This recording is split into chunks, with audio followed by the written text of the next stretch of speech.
Santa Claus, Gage. For nearly 2 years, a deadly ambush of American soldiers in Niger has spawned investigations, recriminations, and reprimands. On Wednesday, it resulted in the awarding of one of the military's highest honors for acts of valor. As an Army captain, read the award citation for Staff Sergeant Dustin M. Wright. The lights flickered and a summer storm rolled through this small southern Georgia town. A general spoke about the definition of a hero, and then Sergeant Wright's father cleared his throat, gestured to the 2 photographs beside him and said, "This is my son. He was my John Wayne," the father, Arnold Wright, told the crowd in the community center. The Army posthumously awarded Sergeant Wright the Silver Star for his actions on October 4, 2017, when his 11-man Army Special Forces team and more than 30 Nigerian soldiers were ambushed by Islamic State fighters outside the village of Tongo Tongo in northwestern Niger. The medal, the third highest military honor that recognizes singular acts of valor and heroism, was one of 9 awards given to members of Sergeant Wright's Special Forces team. It was, in many ways, a fitting coda to the months of investigations the ambush generated. But for Mr. Wright, himself a veteran, it was not just a tribute to his son but another marker in his attempts to understand that day, and to hold high-ranking officers accountable for what happened more than 22 months ago. As Captain Rick Dixon, a press officer, read the citation, a crowd including family members, soldiers from Sergeant Wright's Special Forces team and the Major General in charge of the 1st Special Forces Command, E. John Diedrich Jr., listened, some wiping their eyes.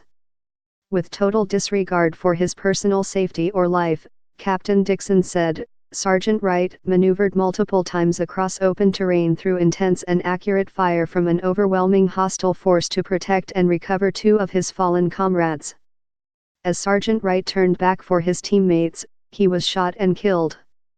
The deaths of Sergeant Wright and 3 other soldiers from his Green Beret unit, Operational Detachment Alpha, Team 30-12, were the largest loss of life in combat in Africa since the 1993 Black Hawk Down incident in Somalia.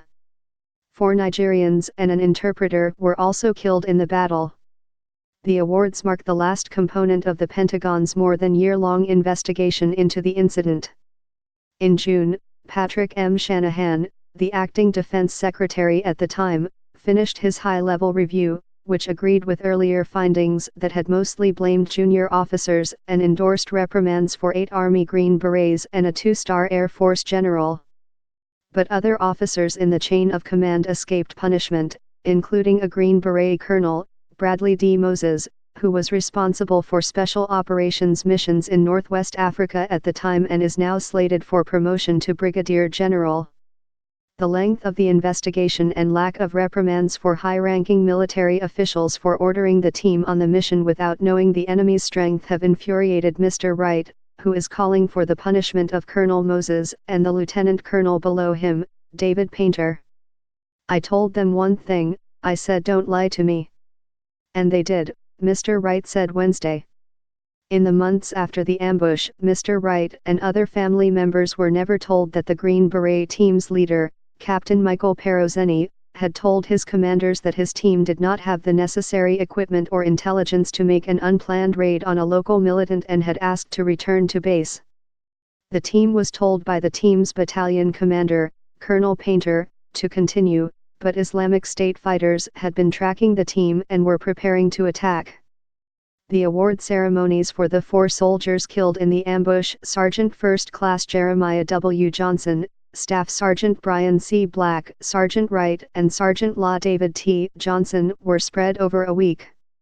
Sergeant Jeremiah Johnson was posthumously awarded the Bronze Star for Valor on Saturday near where he grew up in Greenville, Tennessee. Footage taken from a camera on his helmet, and later released in an Islamic State propaganda video, provided key evidence for some of the awards, including his own. Sergeant Black's family members flew to Fort Bragg, North Carolina, to receive his Bronze Star in a small ceremony on Tuesday. There, they stood alongside living members of Team 30-12 who received their medals. Sergeant Black was recognized for killing several enemy fighters and for firing and maneuvering across open ground under intense fire in an effort to help protect his team, according to his citation. Sergeant First Class Brent Bartels was awarded the Silver Star in the same ceremony. During the ambush, he was driving one of the team's trucks when he was shot in the arm. Wounded, he doubled back in the truck and picked up the team leader, Captain Perozeni, who had been thrown from the bed of the vehicle during the firefight.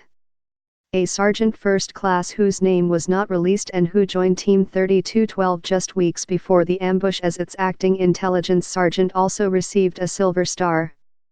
Absent was Captain Perozeni, who was initially recommended for the Silver Star.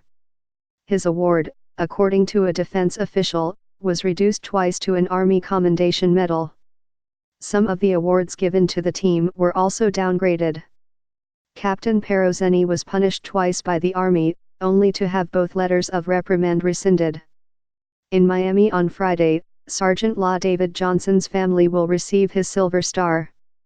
Representative Frederica S. Wilson, a Florida Democrat who listened to President Trump's conversation with the sergeant's widow and publicly criticized the president afterward, is expected to be there, and Army officials fear that the event might turn into a political show.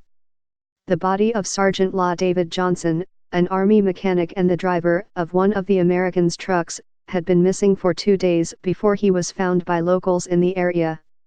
He had been pinned down by heavy fire and could not get back into the driver's seat of his truck. He ran west for almost a quarter mile before taking cover, firing until the advancing militants surrounded and killed him.